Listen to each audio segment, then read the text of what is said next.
안녕하세요.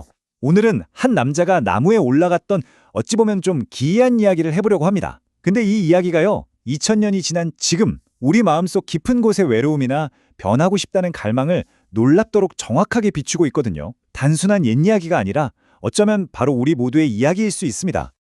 자, 한번 생각해 볼까요? 우리는 굳이 말로 하지 않아도 우리 자신에 대해 정말 많은 걸 드러내고 살아가요. 우리의 행동 하나하나가 사실은 마음속을 들여다볼 수 있는 창문 같은 거죠. 예를 들어서 화가 나면 문을 쾅 닫는다거나 괜히 SNS에 뭘 자꾸 올릴 때 있죠. 그건 어쩌면 나 스스로를 좀 위로하고 싶은 마음일 수 있고요. 또 어색할 때 억지로 웃거나 사람이 많은 데서 일부러 이어폰을 끼는 행동들, 이런 것들이 다 우리 내면의 감정을 밖으로 보여주는 신호인 셈입니다. 바로 이 지점에서 오늘 우리가 만나볼 한 남자의 이야기가 시작돼요. 그의 행동이 정말 많은 걸 말해주거든요. 그의 놀라운 변화를 제대로 이해하기 위해서 우리는 그의 여정을 이렇게 6단계로 나눠서 한번 따라가 보려고 합니다. 그의 행동에서 시작해서 그를 가로막았던 두려움을 넘어 마침내 변화할 용기를 얻기까지의 그 과정을 말이죠. 자, 이제 이야기의 중심으로 한번 들어가 보죠. 오늘 이야기의 주인공, 바로 삭개오라는 인물입니다.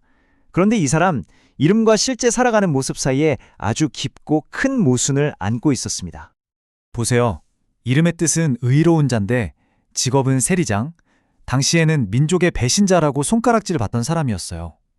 부모님은 분명 좋은 뜻으로 이름을 지어줬을 텐데 그의 삶은 동족의 돈을 갈취해서 부를 쌓는 이름과는 전혀 반대의 길을 걷고 있었던 거죠.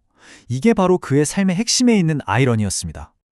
이야기 속에서 삭개오는 두 가지 이유 때문에 예수를 볼 수 없었다고 나옵니다. 키가 작고 사람이 너무 많아서요. 그런데 과연 그게 진짜 이유였을까요? 성경에는 분명히 키가 작고 군중이 많았다고 기록되어 있지만 이걸 좀 더 깊이 들여다보면요. 어쩌면 이건 진짜 두려움을 감추기 위한 그냥 편리한 핑계였을 수도 있다는 겁니다. 여기서 핵심은 바로 이겁니다. 당시 세리라는 직업은 그냥 돈만 버는 직업이 아니었어요. 동족을 등지고 로마에 빌붙어서 동족의 피를 빠는 죄인, 반역자로 낙인 찍혔죠. 그러니 그 군중 속에 있는 사람들이 다 자기를 어떻게 생각할지 너무나 뻔했던 겁니다. 그러니까 삭개오를 막아선 건 그 수많은 사람들의 몸이 아니었던 거죠. 진짜 장벽은 바로 그 사람들의 시선, 그들의 판단이었습니다. 그리고 더 무서운 건 아마 그 자신도 마음속 깊은 곳에서는 스스로를 그렇게 생각하고 있었을 거라는 점이에요. 결국 군중 속으로 들어갈 용기가 없었던 삭개오는 정말 극단적인 선택을 합니다. 당시 사회적 지위가 있는 어른으로서는 상상도 할 수 없는 어쩌면 아주 수치스러운 행동이었을 수도 있어요. 네, 바로 나무에 올라간 겁니다. 그런데 이 행동이요, 그냥 예수를 보기 위한 행동을 넘어서 그의 인생 전체를 보여주는 굉장히 상징적인 장면이에요. 한번 보세요. 그는 돈으로 다른 사람들보다 더 높은 곳, 즉 위로 올라갔죠. 하지만 그 나무 위는 철저히 혼자였습니다. 성공은 했지만 공동체는 잃어버렸죠. 그리고 그 자리는 사람들의 손가락질을 받는 수치의 장소이기도 했습니다. 결국 그는 삶의 참여자가 아니라 그저 멀리서 구경만 하는 외로운 관객이었던 셈입니다. 그렇게 나무 위에 숨어서 예수가 지나가는 걸 보고 있었겠죠. 아마 마음속으로는 제발 나를 보지 못하게 해주세요 하고 빌었을지도 모릅니다. 만약 사람들 앞에서 자기를 지목하기라도 하면 끔찍한 비난을 받을 게 뻔했으니까요. 그런데 바로 그 순간 예수가 딱 멈춰서서 나무 위를 쳐다봅니다. 그리고 시끄러운 군중의 소음을 뚫고 정확히 그의 이름을 부르며 이렇게 말하죠. 한번 생각해 보세요. 그냥 거기 나무 위에 있는 사람이 아니라 정확히 삭개오야 하고 이름을 불렀다는 거. 이게 왜 그렇게 중요하고 강력한 순간이었을까요? 핵심은 이거예요. 수많은 사람들의 그를 죄인, 반역자라는 꼬리표로만 불렀을 때 예수는 그 꼬리표 너머에 있는 한 사람, 그의 진짜 정체성, 바로 의로운 자라는 뜻을 가진 삭개오를 불러준 겁니다. 이건 그냥 받아들여준 걸 넘어서 그의 존재 자체를 온전히 인정해준 거였어요.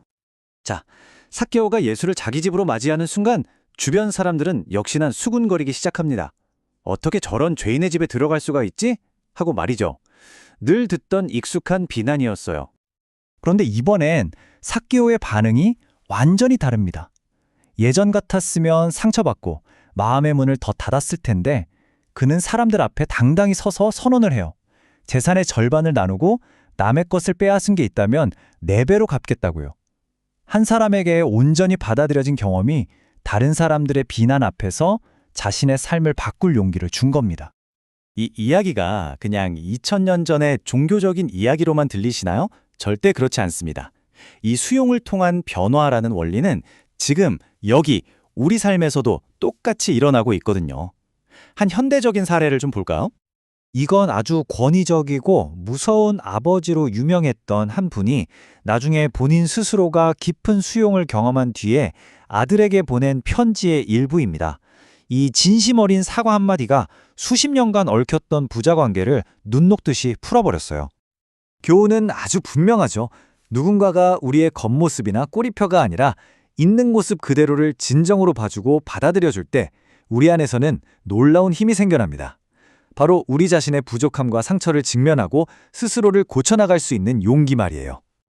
우리 모두에겐 각자만의 나무가 있을 겁니다.